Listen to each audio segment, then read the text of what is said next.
April 29 செவ்வாய்க்கிழமை.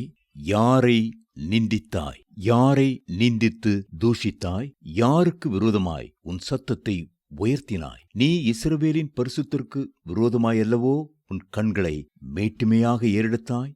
2 ராஜாக்கள் 19:22. அசீரியரின் படைத்தளபதியான ரப்சாக்கே இஸ்ரவேலருக்கு விரோதமாக படையெடுத்து வந்தபோது கர்த்தருக்கு விரோதமாக சவால் கொடுத்தார். கர்த்தர் எருசலேமை என் கைக்கு தப்புவிப்பார் என்பதற்கு அந்த தேசங்களுடைய எல்லா தேவர்களுக்குள்ளும் தங்கள் தேசத்தை என் கைக்கு தப்புவித்தவர் யார் என்கிறார் என்று சொன்னான்.